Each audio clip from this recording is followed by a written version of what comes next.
दोबारा हिंदी में वीडियो बना रहा हूँ। क्षमा कीजिए, मेरा हिंदी बहुत ख़राब है।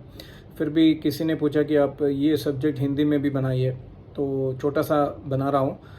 उनके घर में पंडित जी ने ये कहा कि 1 साल, मतलब उनके घर में डेथ हो गई है, तो 1 साल तक कोई भी फंक्शन नहीं मना सकते हो और हवन नहीं कर सकते हो, ऐसा ऐसा किसी पंडित ने कह दिया।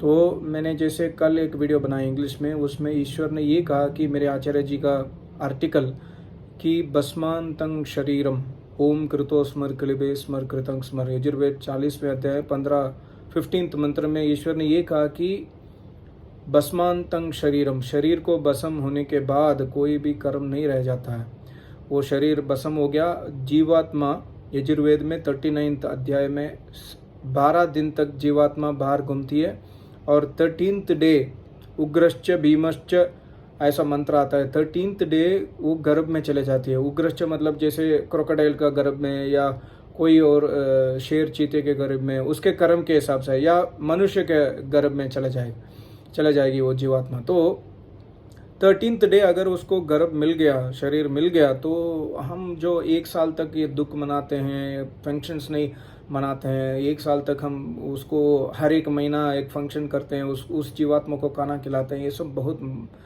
अंधकार है और महापाप है। और ईश्वर ने मनुस्मृति में मनु भगवान ने ये कहा कि नैत्य के नासत्य अनध्यायो ब्रह्मसत्रम ही तत्स्मृतम। एक दिन भी वेद के अध्ययन, एक दिन भी जो दैनिक कार्य है, जैसे हवन करना है, संध्या उपासना करना है, वो एक दिन भी छोड़ना नहीं है। सैटरडे संडे आ गया, वेकेशन हो गया ऐसा, और घर में डेथ हो गया ऐसा रूल्स वेद के जो नित्य कार्य है उसका नहीं है। नित्य का अर्थ है एटर्नल। जब तक हम जिंदा रहते हैं तब तक रोज करना ही पड़ेगा, रोज हवन करना ही पड़ेगा। चाहे घर में डेड बॉडी भी पड़ा हो, घर के अंदर ही डेड बॉडी हो, फिर भी हमको हवन करना ही पड़ेगा। क्योंकि हवन जो है ना, हवन का दूसरा वैदिक टर्म है देव यज्ञ। देव यज्ञ इसलिए उसको कहते हैं क्योंकि देव जो है जड़ देवता को शुद्धिकरण करता है हवन, इसलिए उसको देव यज्ञ बोलते हैं। तो हम उस हवन करने से, लोग बोलते हैं कि 1 साल तक हम अशुद्ध रहते हैं, ये वो अशुद्धता चला जाता है, इमीडिएटली वो शुद्ध हो जाता है हवन करते ही। तो इसलिए हमको हवन किसी भी हालत में छोड़ना नहीं चाहिए। ईश्वर की भक्ति किसी भी हालत में छोड़ना नहीं चाहिए। फंक्शन मनाओ ना मनाओ, ये तो अपना, फंक्शन मनाने का तो ईश्वर ने आज्ञा नहीं दिया। कोई फेस्टिवल मनाओ या दिवाली मनाओ या कुछ होली मनाओ, ये सब वेदों में नहीं है। तो फंक्शन नहीं मनाए तो उसमें कोई पाप नहीं है, पर वेद के अध्ययन और हवन कभी नहीं छोड़ना चाहिए।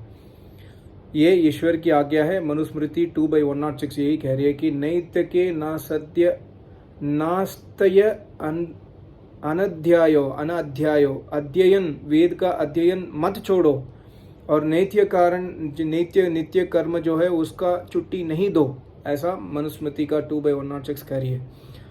तो शायद ये और एक आपसे एक घटना शेयर करना चाहता हूँ। 2012-2013 की बात है। मैं चेन्नई बुक एग्जीबिशन में, मेरे आचार्य जी की जो किताब है उसको एग्जीबिशन में मैं दुकान में खड़ा था वेद प्रचार के लिए। तो एक अंकल आए थे तमिलनाडु में, वो अंकल मेरे आचार्य जी का किताब लेकर तमिल में पढ़ रहे थे, ट्रांसलेशन किया हुआ। तो पढ़ते पढ़ते, हाँ बहुत ही अच्छा है। तो नेक्स्ट पेज में वो आ गया कि श्राद्ध तर्पण करना मना है, वेद विरुद्ध है। तो अंकल का चेहरा चेंज हो गया, अंकल पढ़ने लगे श्राद्ध करना मना है क्योंकि जीवात्मा का जन्म 13 दिन में हो जाती है। तो फिर उन्होंने बोला कि मैं बैठ सकता हूँ आपकी दुकान में? हाँ आ जाओ बैठ जाइए अंकल। तो फिर उन्होंने फ़ोन लगाया, अपने जो पंडित को फ़ोन लगाया, बोला कि तमिल में बात कर रहे थे, बोला कि यहाँ पर एक लड़का है, वो वेद का किताब यहाँ पर प्रचार कर रहा है, उसमें लिखा है कि 39th चैप्टर यजुर्वेद के हिसाब से श्राद्ध मना है, तर्पण मना है। तो हम तो इतने साल से कर रहे हैं, आप बताओ क्या सच है? तो वो आदमी जो है, पंडित उस साइड से सुन रहा था, वो उसका तो सुनाई दे रहा था, स्पीकर में था। तो जैसे ही ये सवाल यजुर्वेद 39th अध्याय 5वां मंत्र 6th मंत्र ऐसा इन्होंने कहा, तो हाँ हेलो, हाँ जी मेरे को सुनाई नहीं दे रहा है, मैं बाहर हूँ, मैं आपसे बाद में बात करता हूँ, ऐसा करके उसने कट कर दिया। तो ये क्यों कहता हूँ, ये झूठ की बात नहीं है, सच की बात है, मेरे सामने की बात है। तो ये क्यों कहता हूँ, क्योंकि पंडित जो है ना, वो पंडित सेल्फ डिक्लेयर्ड होता है।